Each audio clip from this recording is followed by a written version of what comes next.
Jag heter Karin Svensson. Jag jobbar som svenska som andraspråkslärare och jag ska genomföra några kartläggningssamtal med olika elever. Inför ett kartläggningssamtal så börjar jag med att läsa in mig på den information jag har om eleven som jag ska möta. Och sen handlar det också om att läsa in sig på samtalsunderlaget så jag är bekväm med frågeställningarna jag ska ställa. Så jag känner mig att jag kan leda samtalet utan att vara för låst vid mina frågor och titta för mycket i pappret och så. Jag vill ju att eleven ska känna att det inte bara är kontrollfrågor utan att vi får ett samtal som flyter. Och om jag är förberedd och känner mig hemma med materialet så underlättar ju det. Hallå? Hej, jag ringer angående en tolkning på Dari. Ja, det är jag. Ja, vad bra. Vill du presentera dig?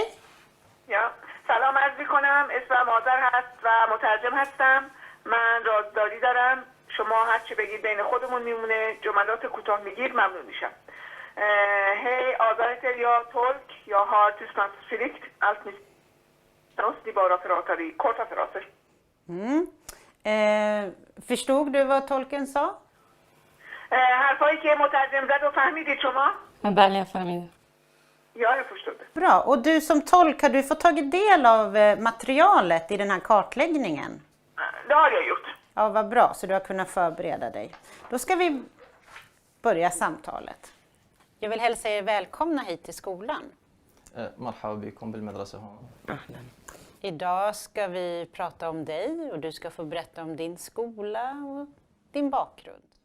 الموضوع اليوم يتعلق حول مايا. Vi har träffats här idag för att vi ska fortsätta med kartläggning. maanta waxaan u kulmaynaa inaan sii wadno baaritaankii waxbarashadaadii waxaa soo dhigatay.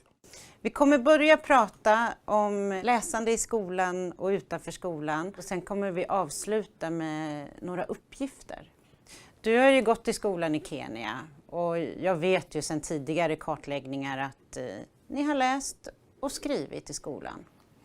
marka iskuul wax kusoo dhigtay Kenya anigana maadaama horaan Jag brukar inleda med att hälsa dem välkommen till skolan. Så förklarar jag varför vi gör det här kartläggningssamtalet. Att man ska få fatt i elevens kunskaper och förmågor.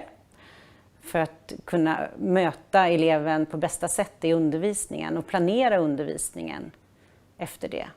Det du berättar här idag, det kommer jag berätta vidare för din rektor och dina lärare. Så kommer det vara en hjälp för att kunna planera undervisningen för dig och för att kunna veta vilken klass du ska gå i. Och jag leder samtalet och Ali översätter.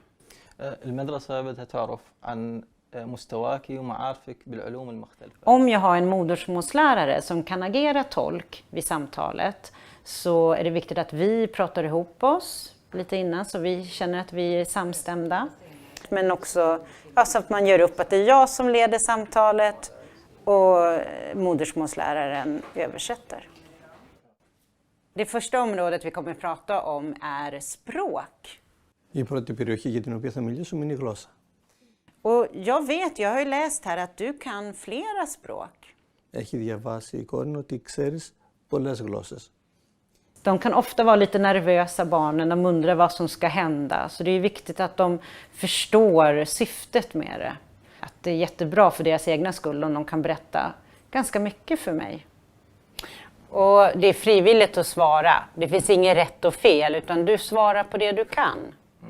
الأسئلة ما تتعلق بجواب صح أو جواب خطأ. والأسئلة اختيارية فيك تجاوبي عليها وفيك ما تجاوبي عليها. Och så får mamma fylla i. Om inte du kan så kanske mamma kan. ماما بدها تساعدنا إذا كان جواب معين ناسيته أو ما تتذكري ممكن إنه هي تضيف إضافة من عندها. Ibland har vi ju föräldrar med. Och då är det också viktigt att man redan vid samtalets inledning talar om vad föräldern har för roll. Att det är först barnet jag riktar mig till och att föräldern får komma in i senare skeden. För det har också hänt att föräldrar tar över och barnen svarar det som föräldrarna som den tror att föräldern vill att barnet ska svara. Hur gammal var du när du började skolan? قديش كان عمرك لما بلشتي المدرسة؟ 6 سنين. 6 år. Jag vill ge eleven all uppmärksamhet. Att eleven ska känna att jag har lyssnat på dem. Och att det är de som är i centrum. Även om jag har modersmålslärare med så är det eleven jag fokuserar på. Kan du berätta för mig vilka språk du kan tala? شما میتونید به من بگید چه زبانهایی شما صحبت میکنید؟ فقط زبان داریم. Bara dari-språket. Jag måste ju föra anteckningar för jag kommer inte ihåg vad eleven svarar. Men jag väljer att inte ha min dator med för det känns som att jag har en barriär mellan mig och eleven.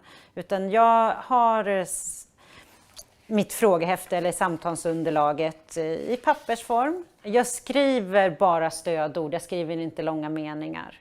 För det hinner jag inte, för då tappar jag lite fokus och håller igång samtalet.